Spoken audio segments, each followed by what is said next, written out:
Hi everyone and welcome back to Astrology with Lauren. I'm Lauren and in this video we're going to be talking about planetary returns. So you've probably heard the word return thrown around. Specifically, Saturn return is one of the more well-known returns. And I wanted to talk a little bit about what a return is and how they differ depending on what planet is returning. So a return means, to put it simply, that a planet is returning back to the same spot it was when you were born. So if you had, let's say you have Jupiter at, where is Jupiter right now? I think Jupiter is at like 4 degrees Aries right now. Let's say you have Jupiter in your natal chart, in your birth chart at 4 degrees Aries. Right now you would be experiencing a Jupiter return because Jupiter has returned back for the first time in 12 years to 4 degrees of Aries.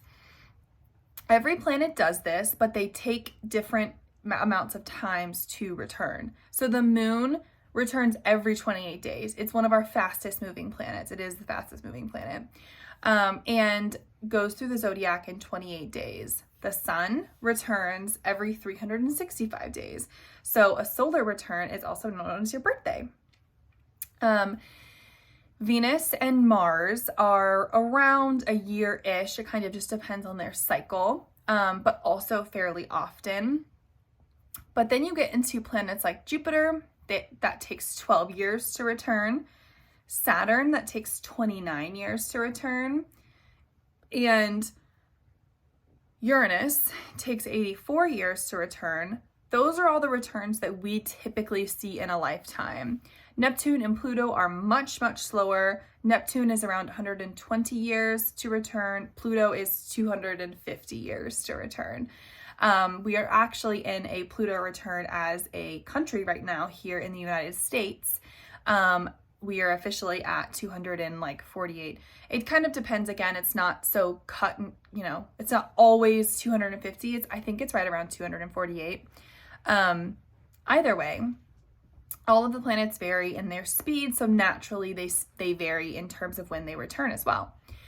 So let's talk about the solar return. The sun is returning back to the same spot it was when you were born. So then you have a conjunction between sun, right? The same would be true for a Venus return. The Venus is returning back to the same spot it was when you were born, a Venus return. Typically with planets like the sun, Venus, the moon, you're not necessarily going to feel. But moon Venus can be a confidence boost there. It's kind of exciting time, especially with Venus. It can be a fruitful time for relationships. You can feel really confident in your body and want to put yourself out there. Mars, when you have a Mars return, there is a burst of energy. Probably, it can go one of two ways. It can feel like a positive burst of energy, or it can feel like there's too much energy in your body and you don't know what to do with it. So I highly suggest for Mars returns that you find a way to exert that energy. You find a project to work on, or, spend that week or 2 weeks going to the gym a bit, because there is an excess of energy and it needs to go somewhere. If it doesn't get utilized in an appropriate way, it likely gets utilized in like lashing out and anger. So keep that in mind. Now for a Jupiter return, that usually happens around every 12 years or so. It usually happens at ages 12, 24, 36, so on and so forth. Those are known as like highly lucky times. It's pivotal moments in our life where we maybe are getting a raise, we're getting a promotion, we're having kids. In some way, shape, or form, we are being recognized and almost up-leveling in our life. I think 24 is like the best age to think about this. You're usually graduating college, getting your first job, real job outside of college. You're starting your career. You're possibly buying a house or getting married. A lot of like really pivotal life changes happen at that age. So it's a really easy one to think of in terms of a Jupiter return. Now on to Saturn. Saturn is very useful, not necessarily as friendly as the ones I've mentioned before. Saturn returns tend to be really difficult in terms of you're really being challenged. You're coming you're coming to the close of a 29-year cycle, and you're processing, is this how I want to be living my life? Is this who I want to be? Am I happy? Am I fulfilled? And it's not easy. It usually lasts around 2 to 3 years, kind of depending on the way that Saturn moves through your chart.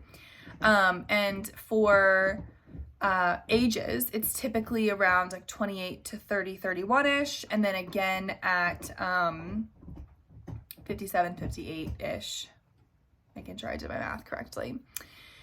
So again, those tend to be times where, and it's similar to Jupiter when I mentioned it's almost like an up level, but in a very different way. It's going to be uncomfortable and it's not going to be easy.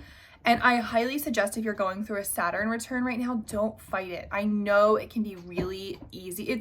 You want to grasp onto the familiarity and the way things have been. And a lot of us, we really don't like change. And so it can be easy to cling to these old patterns and ways of doing things. But Saturn is challenging you for a reason. It's time to let go of what isn't working, and it's time to move on if it's not working. The next planet that we typically experience in our lives is Uranus, a Uranus return.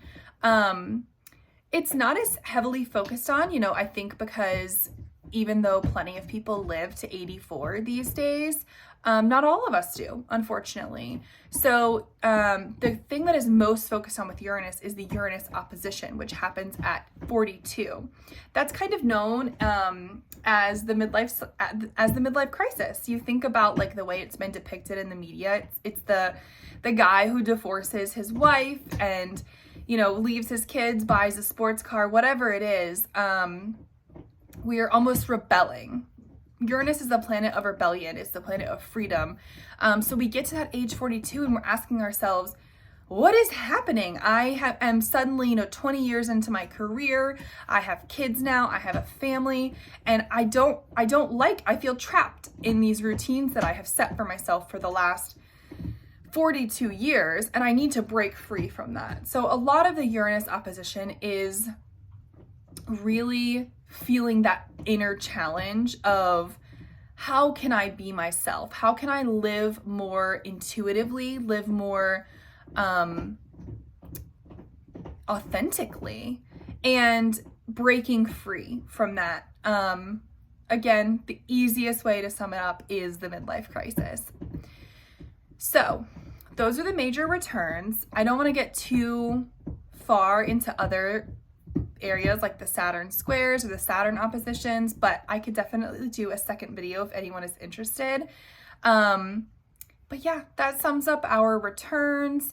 Again, it really just depends on the planet that is returning and your willingness, especially with Saturn returns, your willingness to engage in the challenges that are offered.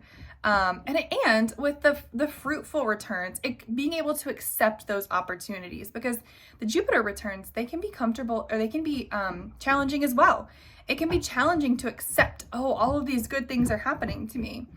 So as always, you guys, please let me know if you have any questions in the comments. And please subscribe, like, share this. I definitely highly appreciate your support. And I will see you guys in my next video. Bye.